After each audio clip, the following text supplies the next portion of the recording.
Alors, bonsoir tout le monde. Bienvenue aux rencontres de philosophie réflexive et existentielle avec Mathieu Martel, lundi 9 octobre 2023 pour un doublé. Alors oui, nous étions là hier soir le 8 octobre. J'espère que vous n'avez pas manqué notre rencontre. Il y a une suite ce soir sous un autre thème. Qu'est-ce que bien agir? Nous allons bien sûr entamer notre sujet dans quelques instants, mais toujours, on commence avec les points d'information. Et j'espère que vous vous portez bien. N'hésitez pas à me saluer dans le clavardage. Vous savez que nos rencontres Facebook Live débutent toujours à 19 heures sur ma page professionnelle Mathieu Martel, philosophe, et ce depuis mars 2020.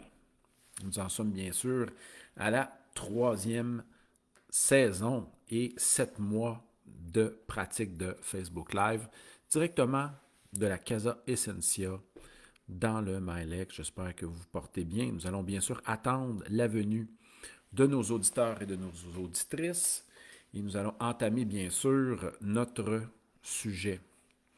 Je vais vous poser une question dans quelques instants concernant le sujet de la soirée qui s'intitule Qu'est-ce que bien agir? Mais je vais bien sûr le contextualiser, le problématiser et bien sûr vous expliquer pourquoi j'en viens à poser cette question qui est une des questions fondamentales de l'éthique. Hein?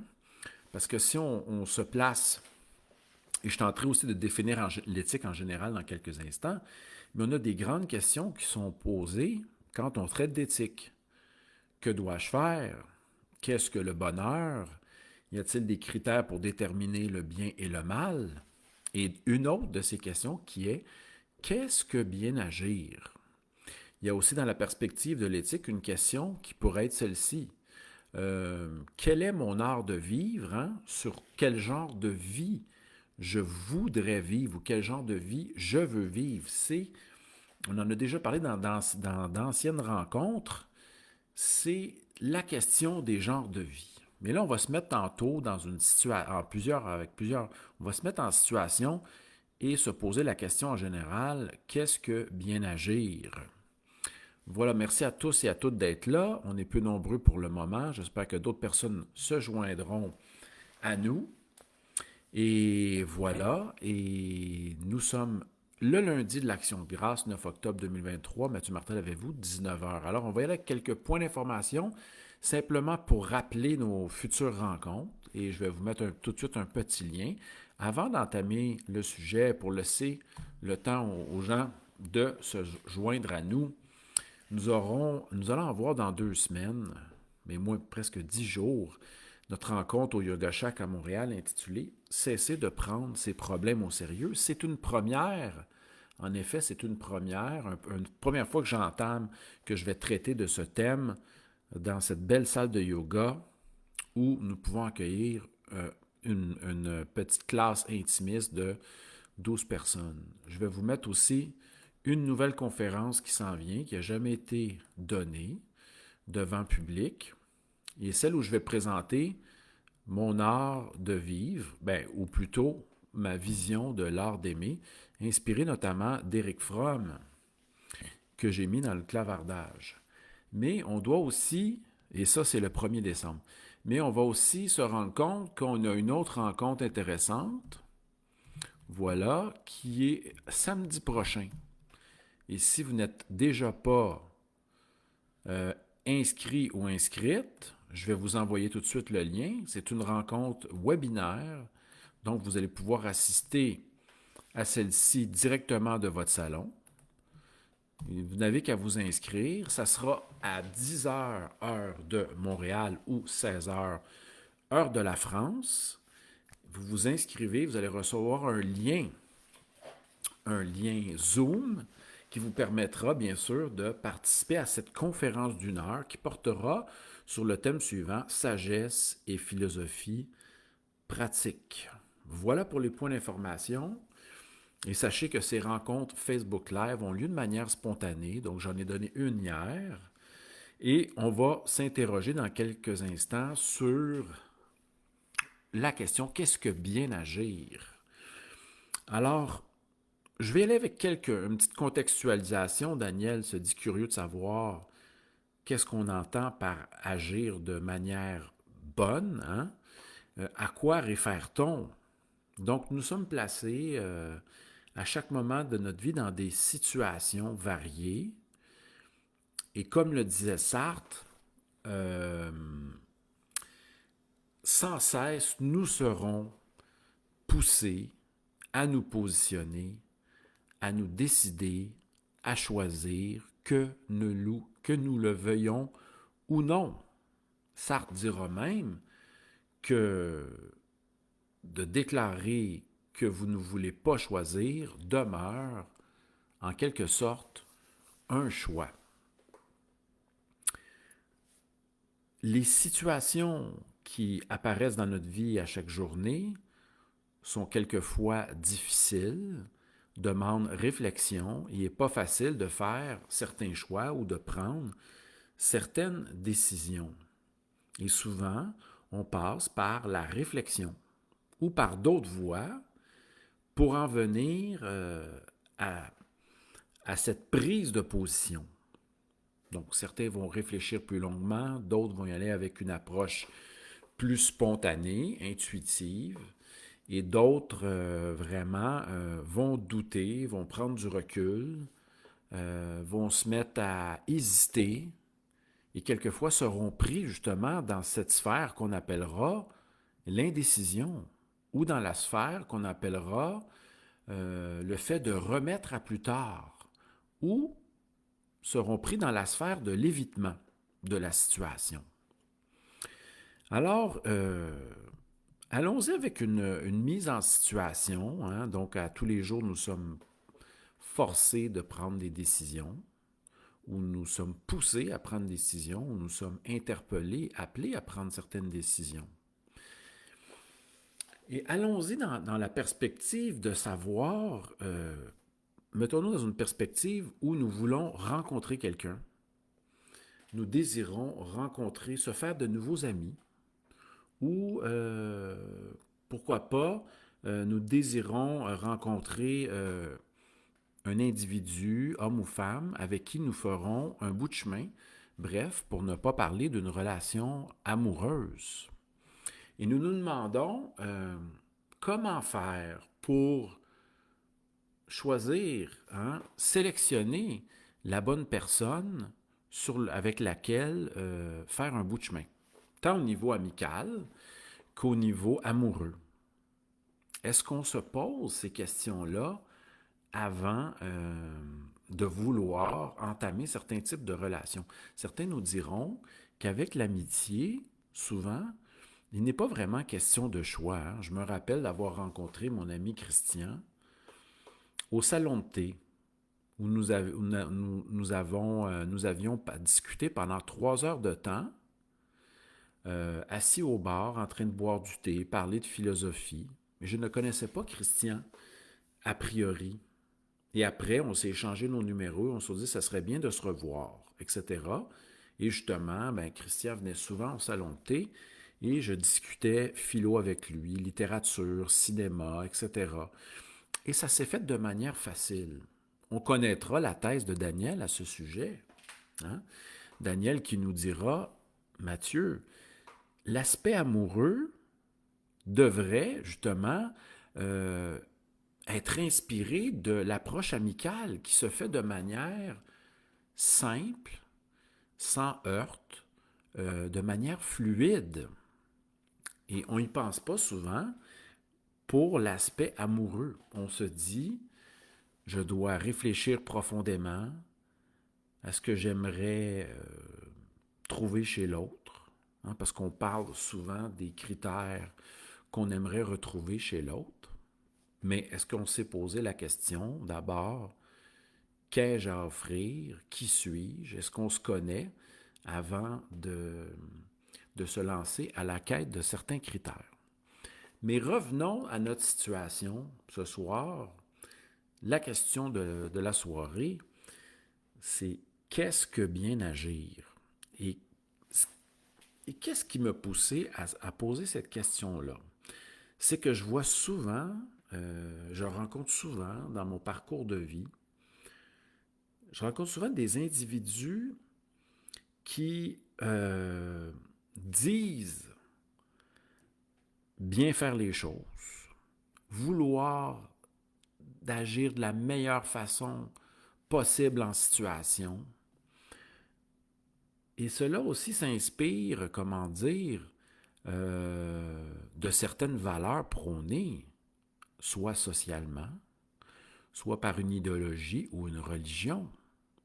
Bref, je rencontre des individus qui déclarent, qui se disent « j'ai tout donné, j'ai bien agi, mais je ne comprends pas pourquoi je n'ai jamais ce même comportement-là de générosité que j'offre, de support et de soutien. Hein? Donc, on se place dans une perspective d'aide à autrui et on se dit, je tente de répondre à certains critères de bienveillance, à certaines valeurs religieuses ou certaines valeurs idéologiques prônées par la société québécoise, tolérance, bienveillance, aide à autrui, altruisme, compréhension, écoute. Et j'entends des gens me dire, je ne reçois jamais l'appareil. Donc c'est assez intéressant. On se déclare, on se dit, j'ai bien agi, je tente de bien agir, donc d'être conforme à certaines valeurs prônées, mais il n'y a pas de réciprocité et il n'y a pas de retour. C'est intéressant parce qu'ici, on est face à une double situation. La situation où on est en contact avec certaines valeurs qu'on peut qualifier comme étant bonnes, donc comme étant aussi soutenues par une communauté religieuse, une communauté, la communauté québécoise, ou même certaines idéologies. Donc on pratique ce qui est prôné comme valeur, mais on se rend compte que nous ne vivons pas de réciprocité par rapport à celle-ci. Et là, il y a de la déception. J'ai observé ça chez quelques personnes. Et là, ça peut, comment dire, réveiller toutes sortes de sentiments, désespoir, tristesse, déception, etc. Mais là, il y a deux choses qui sont en jeu. Il y a d'autres présupposés intéressants. C'est qu'on se dit, mais j'ai accompli le bien. Comment se fait-il que d'autres se foutent, n'agissent pas comme j'agis? Peut-être conçoivent-ils le bien autrement. Donc, on serait peut-être ici dans ce que Max Weber appellerait le polythéisme des valeurs qui s'affrontent. Hein? Une espèce de conflit inconscient. Parce qu'à chaque fois, on se dit, l'autre devrait être capable de me lire ou de me rendre l'appareil. Si on se réfère à un film de Woody Allen, L'homme irrationnel, l'acteur principal, Abby Lucas, déclare, lorsqu'il est assis dans un restaurant discutant avec une de ses élèves, la belle Emma Stone, qui est pianiste dans ce film et qui s'appelle Jill, mais il murmure, hein, il ne dit pas ça à Jill, il murmure dans son esprit, c'est en voix off, il déclare « Les souhaits ne sont jamais exaucés ».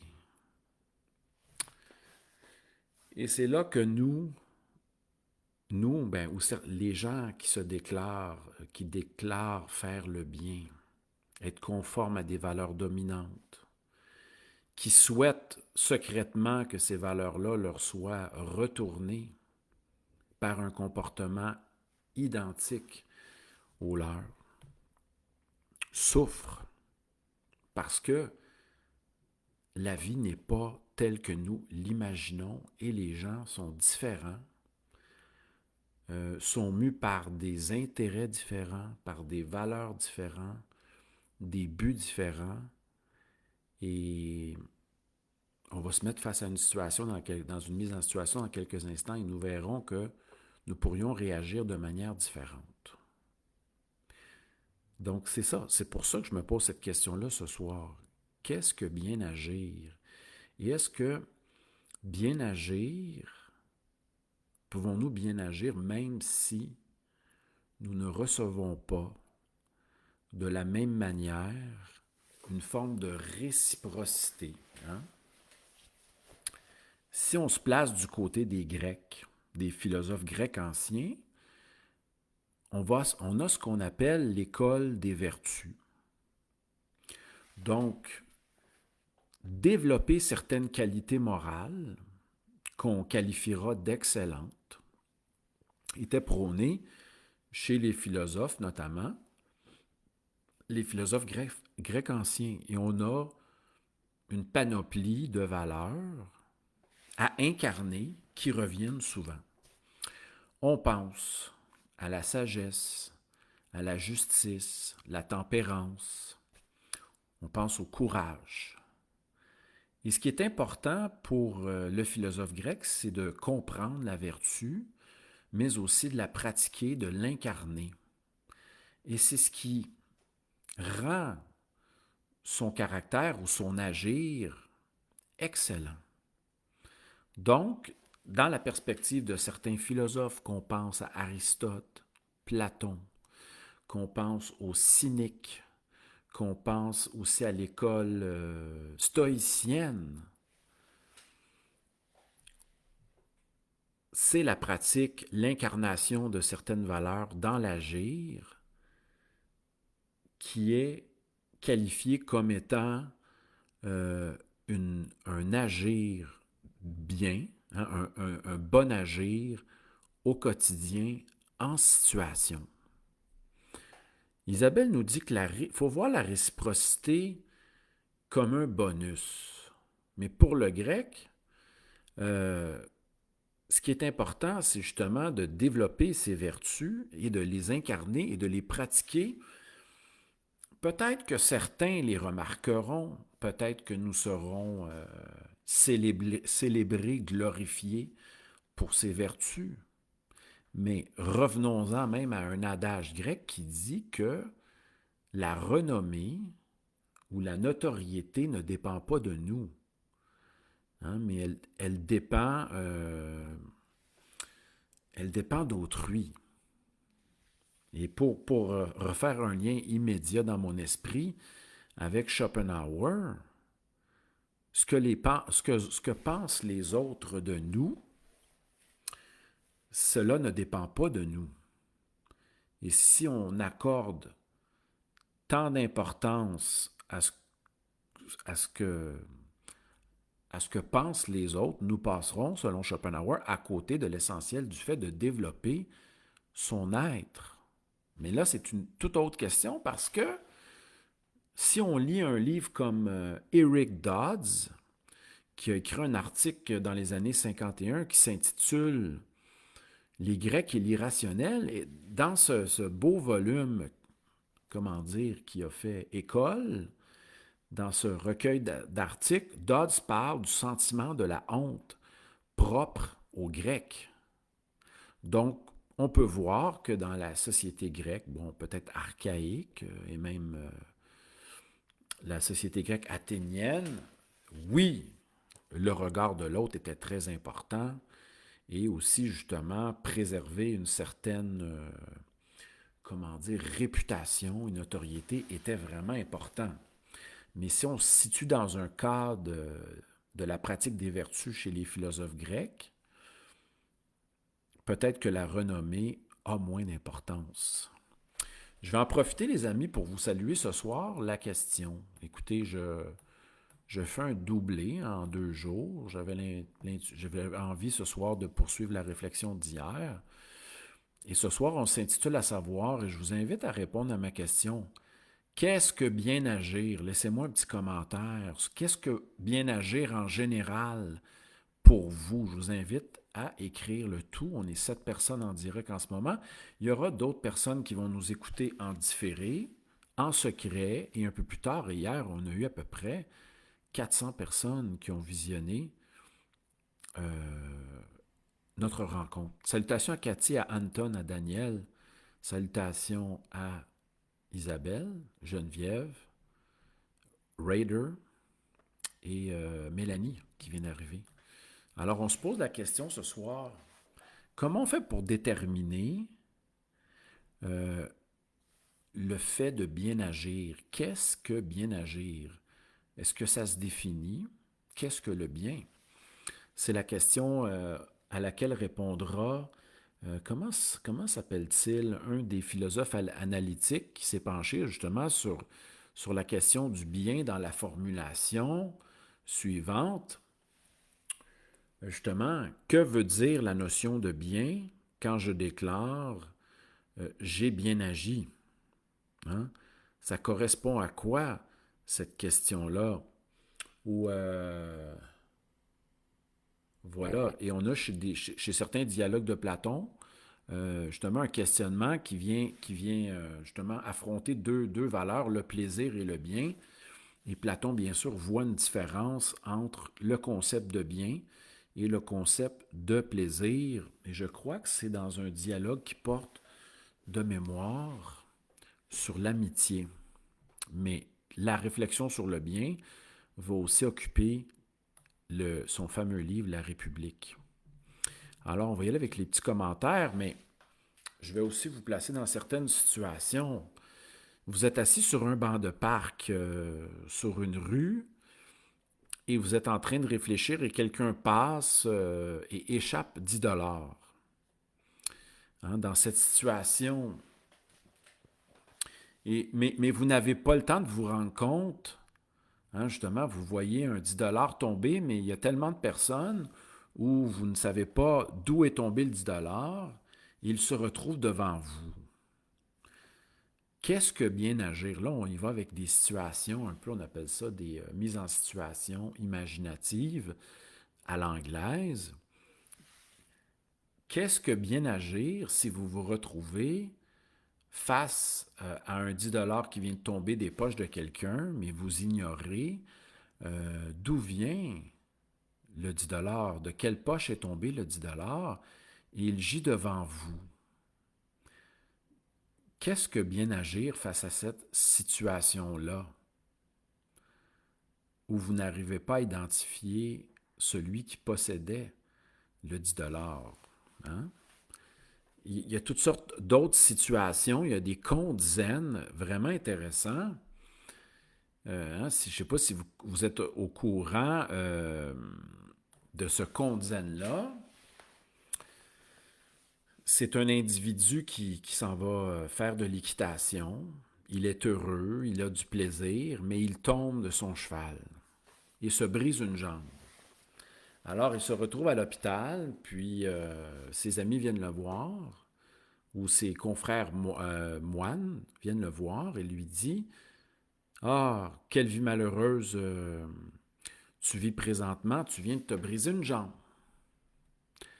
Mais là, on laisse aller le temps et c'est là on peut se dire dans la situation, subir un mal ou une blessure de manière locale, c'est un malheur. C'est une privation du mouvement, mais ce qu'on peut faire justement d'un mal ou d'une souffrance, un bien. Je vais continuer l'histoire après. Mais je dois vous parler justement d'un ami, d'une connaissance du salon de thé, Michel, qui depuis un bout de temps voulait une pause dans sa vie, hein, souhaitait une pause, et est allé faire de la photo avec une certaine Justine. Et en allant faire de la photo dans un lieu naturel, il a glissé sur une plaque de glace et s'est blessé à la jambe. Mais là, il a quand même passé du temps avec la jolie Justine à faire des photos d'elle dans un endroit naturel. Donc, il a passé un bon moment. Il aurait pu dire « Ah, quel merveilleux moment, que c'était bien, c'était merveilleux. Je contemplais la beauté de Justine. Et à la fois, je pratiquais mon art, qui est la photographie. » Je revois Michel dans une chaise roulante au salon de thé. Je dis « Michel, pauvre toi, c'est malheureux. » Et lui de déclarer « Non, j'avais besoin d'une pause et là, j'ai 3 semaines pour rester assis, écouter des films, lire. J'en avais besoin. » Donc, ce que nous concevons de manière locale comme étant une souffrance, un malheur ou quelque chose de mauvais, peut être lorsqu'on a une plus grande, une plus vaste perspective ou lorsqu'on relativise la situation, on peut se rendre compte que c'est peut-être pas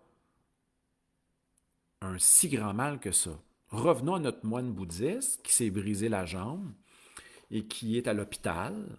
Oh, on convoque tous les hommes entre 18 et 30 ans à aller sur le front. Et justement, le bouddhiste ne peut pas aller justement au combat, peut-être aussi parce que sa philosophie est une philosophie de non-violence, mais bon, imaginons qu'ils s'en vont se battre. Ses amis vont combattre parce qu'ils sont en forme et lui reste à l'hôpital et évite la mort. Il apprend que ses amis ont été tués au combat. Et ainsi de suite. Hein? Quand peut-on dire que ce qui nous arrive est nécessairement un bien? Est-ce qu'on évalue ce qui nous arrive ici maintenant ou est-ce qu'on attend? Est-ce qu'on relativise? Est-ce qu'on regarde l'ensemble? Quand on pense à quelqu'un qui perd son appartement, peut-être pensait-il lui-même, toutes ces années durant, à déménager et qu'il n'avait pas le courage de le faire. Et là, il est poussé justement à quitter son appartement parce que son propriétaire fait des rénovations. Et là, il va pouvoir se dire, enfin, j'ai la permission et où la situation me pousse à rêver, à imaginer un lieu qui pourrait davantage me convenir. Alors, je vous invite à répondre à la question suivante et on va essayer de disserter aussi sur la mise en situation que je vous ai présentée. Je vais la répéter dans quelques instants. Qu'est-ce que bien agir pour vous? Est-ce qu'il y a-t-il quelque chose tel que le bien universel? Y a-t-il euh, des critères permanents à ce qu'on appelle le bien? Si on va chez Spinoza, et de sa théorie de l'être humain, hein, il dit que l'être humain est un être de désir conscient de lui-même qui désire comprendre et se réaliser dans sa nature profonde.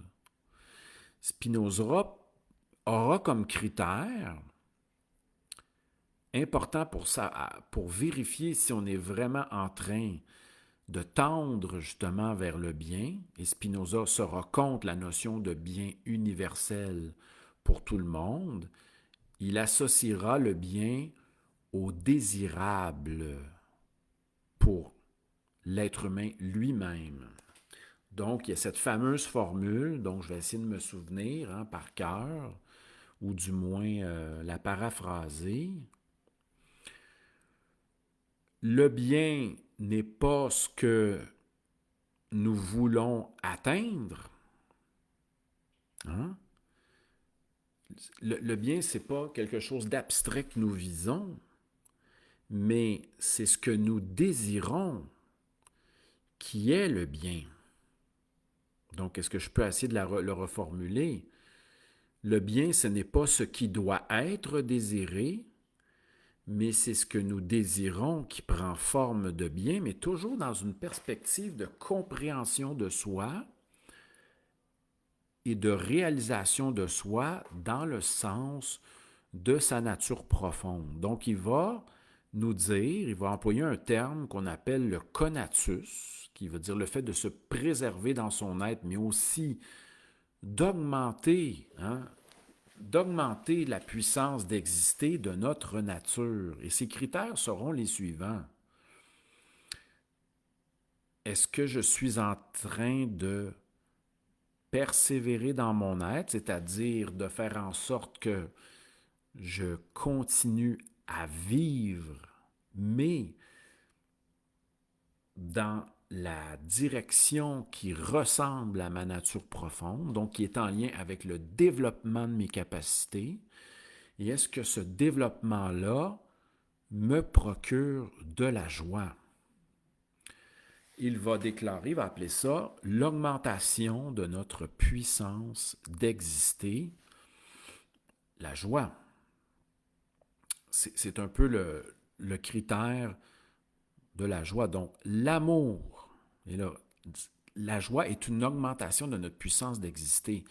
Donc, si on prend conscience et qu'on est triste, déprimé, malheureux, on sent qu'on n'est pas sur le bon chemin, au moins on est conscient de cela. Parce que nous sommes des êtres de réflexion et de compréhension.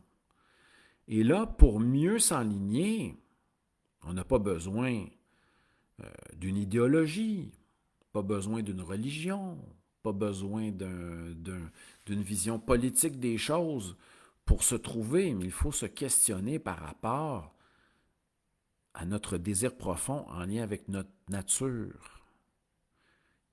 Quelles sont nos capacités et que voulons-nous développer en nous?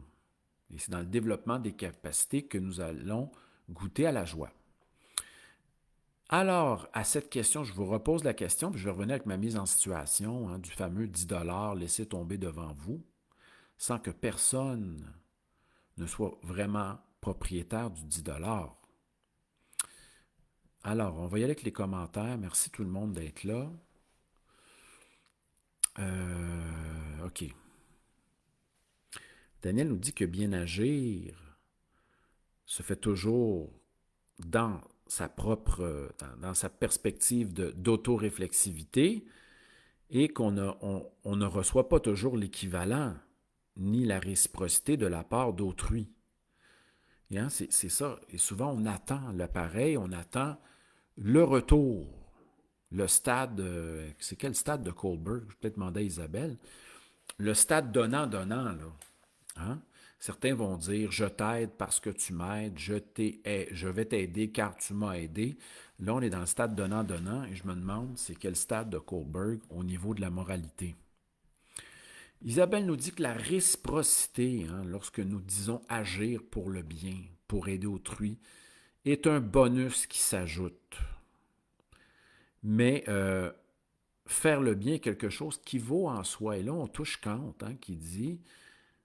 qui va associer le bien au fait d'accomplir son devoir, parce qu'il le faut. Et si vous voulez aller voir quels sont les critères que Kant juge comme étant comme participants du bien, vous irez lire sur Emmanuel Kant. OK, qu'est-ce qu'on a à part ça? On a d'autres propositions ici. Isabelle nous dit « J'ai bien agi » égale « J'ai agi en conformité avec mes valeurs, avec mes principes, avec ce que je crois être bien. » Mais qu'est-ce que ce bien? Existe-t-il? Est-ce qu'il est relatif à chacun?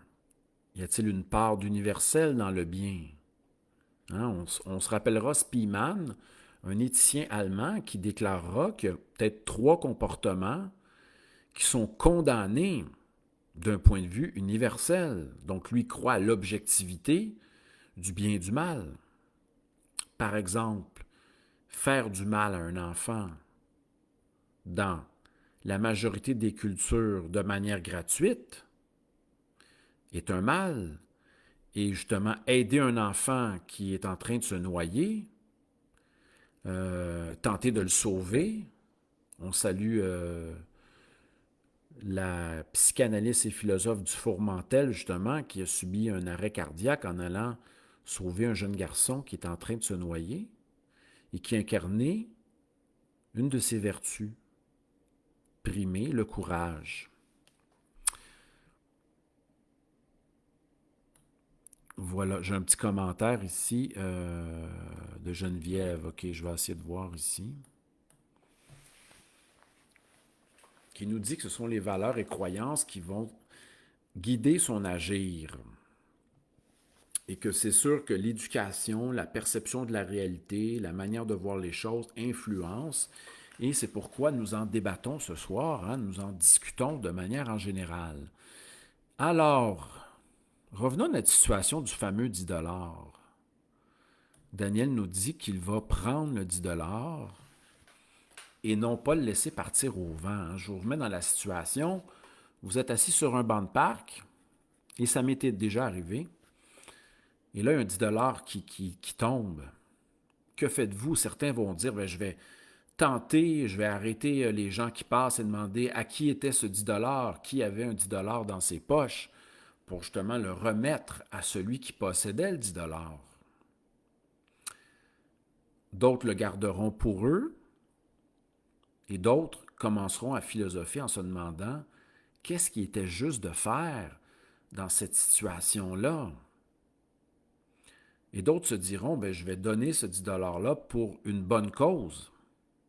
Voilà. Il y a une autre situation, mais cette fois-ci, elle est intéressante. Elle est avec une pomme. Elle est faite avec une pomme. Alors, on a quelqu'un qui rentre dans un marché de fruits, vole une pomme ou un sac de pommes, sort à l'extérieur et donne les pommes à quelqu'un qui passe et cette personne-là croque la pomme. Et là, on peut se demander, à savoir, à qui appartenait la pomme. Mais là, c'est une autre question. Mais à savoir, si le marchand vient saisir le sac de pommes volées, mais qui a été donné à quelqu'un d'autre qui est en train de le manger, nous, on est peut-être les seuls à savoir ce qui s'est vraiment passé, mais est-ce que le marchand fait la bonne chose, justement, en arrêtant immédiatement celui qui croque la pomme? Ce que ça veut laisser sous-entendre de cette petite histoire-là, c'est que ça nous ramène à la situation suivante. Nous ne connaissons pas tout le temps le contexte, la situation dans laquelle les choses se produisent. Nous n'avons pas une vue assez vaste, une vue avec une perspective assez vaste. Nous n'avons pas assez de recul et souvent nous nous dépêchons pour juger quelqu'un, pour condamner quelqu'un de manière rapide. Il nous manque des éléments. C'est peut-être la même chose au sujet du bien et du mal. Nous pensons, certains vont y aller de manière instinctive, hein? Nous pensons instinctivement que faire telle chose est bonne, ou intuitivement, ou de façon sentie, et que telle chose est mauvaise. Mais quelquefois, il faut peut-être réfléchir et attendre à plus long terme avant, justement, d'en décider ainsi. Alors, ce n'est pas toujours facile. Et si, par exemple, nous considérons que nous avons fait une erreur, devrions-nous corriger le tir?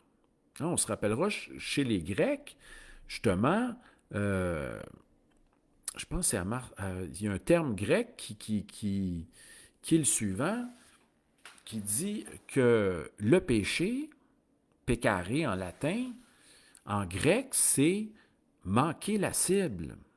Donc, on a vraiment deux perspectives ici au niveau de la traduction. Chez les Grecs, on parle de faire une erreur, de ne pas viser juste pour atteindre la cible. Mais d'un autre point de vue, on voit ça comme étant un péché, donc comme ayant commis une action qui est impeccable, donc qui n'est pas pure, qui n'est pas noble et propre, etc. Donc, Daniel nous ramène à Robin des Bois, justement, qui était donc le personnage de Robin des Bois, qui pour certains est un héros, car il vient soutenir les personnes en difficulté, les pauvres, et pour d'autres, un brigand. Ça nous pousse à nous questionner, à savoir à quelle fin, justement, accomplissons-nous cette action. Mais revenons-en, je vais prendre encore quelques minutes, je vais être un peu plus long ce soir, mais revenons-en aux situations qui nous arrivent au quotidien. J'ai fait des vidéos, justement, des petits lives sur la décision. C'est pas toujours facile de se décider, mais on est toujours pris à savoir avec un questionnement philosophique, un questionnement éthique, que Wittgenstein nommera une forme d'attitude d'esprit qui incombe à l'agir éthique, qui incombe aussi à l'agir spirituel, à l'agir esthétique ou aux pensées esthétiques, éthiques et spirituelles, à savoir que ce questionnement sur le bien-là nous travaille toujours. Et je vais vous donner des exemples à travers des expressions que nous employons. J'ai un collègue, par exemple, j'ai une collègue qui se demande, ai-je le droit d'agir de telle manière? Est-ce que c'est approprié dans telle situation?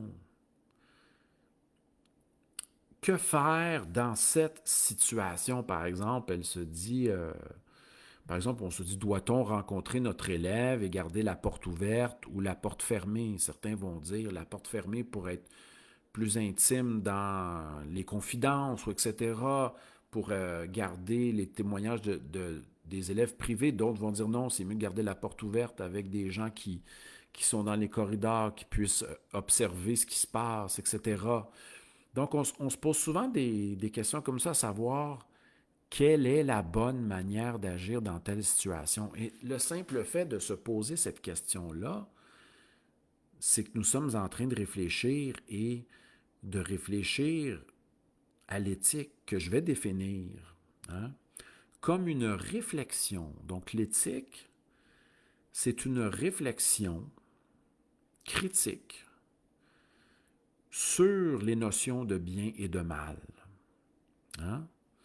Mais une réflexion qui nous pousse justement à développer notre jugement. Hein, je vais essayer de la retrouver de manière par cœur dans mon esprit. L'éthique est une réflexion critique sur le bien et le mal, dans le but, bien sûr, aussi de développer un art d'agir, hein, mais soutenu quelquefois par des arguments et des arguments cohérents. Donc, c'est une réflexion sur les grandes questions qui touchent justement qu'est-ce que le bonheur? Suis-je en train d'emprunter ou de développer une manière de vivre qui me correspond? C'est aussi tenter de répondre à la question que dois-je faire dans cette situation-là et se demander si ce que je suis en train de faire est-ce bien pour mon être et bien pour autrui aussi. Ça nous ramène à Spinoza qui nous dit, oui, se poser la question à savoir, est-ce que nous sommes en train de nous nuire quand nous allons accomplir certaines actions? Ou est-ce que nous sommes en train de nuire à autrui? Est-ce que nous considérons autrui lorsque nous prenons des décisions d'ordre éthique? C'est plein de questions qui nous viennent à l'esprit. Donc, je vais revenir ici avec une petite situation, mise en situation, pour vous montrer qu'on réfléchit toujours de manière dans une perspective éthique. Certains ont des regrets. Est-ce que je me suis trompé lorsque j'ai quitté cette personne-là? Est-ce que j'ai fait une erreur? Et d'autres se diront, j'ai commis certaines erreurs, je ne veux pas reproduire la même erreur dorénavant. Donc, je vais réfléchir. Un exemple très clair ici. Hein? Je parlais de rencontres, relations amoureuses. Et mettons que vous avez un schème qui se répète, comme le fait de rencontrer des gens qui sont non disponibles. Mettons que c'est votre schème. Vous avez observé ça. Soit que vous rencontrez des gens qui sont déjà pris en couple, ou des gens qui viennent justement de se séparer, qui sont récemment séparés, et, et que vous êtes dans le passé, vous êtes, comment dire, vous avez tenté votre chance avec des individus qui étaient non disponibles. Et vous prenez conscience de cette situation-là. Alors, vous devez quand même vous questionner à savoir là, le pourquoi vous rencontrez des gens comme ça. Est-ce que c'est magnétique? Est-ce que c'est énergétique? Ce sera une chose. Mais aussi vous dire, affirmer peut-être qu'est-ce que, de façon affirmative, j'ai le goût de rencontrer quelqu'un de disponible au niveau du temps et disponible intérieurement, qui ne sort pas d'une longue relation, qui n'est pas en couple et qui a le goût, je ne sais pas trop, de développer euh, une relation, mais qui ressemble à certaines de votre vision de l'amour, par exemple. Donc, vous devez réfléchir et vous devez aussi affirmer, préciser et clarifier. Et ça, c'est un problème éthique aussi. Parce qu'on ne peut pas, puisqu'on est dans une perspective éthique, il faut intégrer la réflexion. On ne peut pas se dire simplement, il s'agit d'une histoire d'essais et d'erreurs. Nous devons, c'est une injonction que je me donne, que de réfléchir à savoir, pour savoir ce qui est bien pour nous d'abord, et est-ce que ça correspond à notre genre de vie, ce que nous voulons? Et ramenons-nous à Spinoza qui disait de tenter de, de se décider dans une perspective de compréhension et de connaissance et non pas de prendre des décisions qui vont diminuer notre puissance d'exister ou prendre des décisions qui vont nous nuire à nous-mêmes, car nous voulons persévérer dans notre développement. Et c'est pour ça que ce soir, la question, qu'est-ce que bien agir, implique que nous soyons philosophes à tout moment. Ça sera la thèse de Sponville, la philosophie mène au bonheur, qui sera empruntée à Épicure. On ne peut pas philosopher, on ne peut pas cesser de philosopher. Il faut absolument philosopher pour pouvoir atteindre le bonheur. Et c'est la même chose. À l'instar de Montaigne, pour développer un art de vivre, il nous incombe à chaque instant d'être interpellé et d'être sensible aux questionnements qui veulent naître en nous. Et bref, le chemin du bien est lié au cheminement de la pensée. On peut renouveler notre pensée, on peut renouveler nos positions profondes. Et c'est ainsi qu'on est toujours vivant dans notre recherche du bien et vivant et conscient dans certaines mises à jour, dans notre cheminement et pèlerinage philosophique. Ce qui fera dire à Montaigne que mon métier, c'est vivre, mais vivre, c'est aussi réfléchir sur ma vie, sur ce qui m'étonne, sur la vie des autres, sur ma vie en regard avec la vie des autres, etc. J'ai été un peu plus long, les amis, ce soir. J'aimerais vous remercier pour votre présence. C'était un petit live toujours spontané. Et je jasais avec Martin cet après-midi. J'ai rencontré un de nos auditeurs, Martin Rad, justement, à qui j'ai remis le livre La violence de l'éveil. Et très content d'avoir discuté avec Martin et d'avoir fait une promenade avec Martin aujourd'hui. Mais pourquoi je disais ça? Parce qu'on a parlé de philo, on s'est rendu compte que nous avions étudié ensemble à la même université durant la même période, sans jamais se reconnaître et se croiser, comme quoi la vie fait des rapprochements et nous étonne. Et c'est ça, philosopher, c'est s'étonner par rapport à l'agir, notre agir, l'agir d'autrui. Je vous laisse sur la phrase de Socrate, tirée de l'Apologie. C'est c'est Platon qui nous rapporte que Socrate aurait déclaré qu'une vie sans examen ne vaut pas la peine d'être vécue. Mais dans quel sens prendre examen? Examen de soi-même. Réflexion dans notre rapport à autrui. Réflexion sur le bien. Sur la vie bonne. Merci tout le monde. Je vais aller prendre un petit Perrier. À la prochaine. J'espère que vous portez bien. Partagez si vous avez apprécié. On se revoit bientôt, samedi bien sûr, le 14 octobre pour une conférence d'une heure justement, qui prolongera notre réflexion, sagesse et philosophie pratique. À samedi tout le monde, bonne soirée, bonne fin d'action de grâce. Merci d'avoir été là. Je salue nos auditeurs et auditrices qui nous écoutent en secret, en différé et bonne soirée. Mais qu'est-ce qu'une bonne soirée? C'est une soirée avec un live.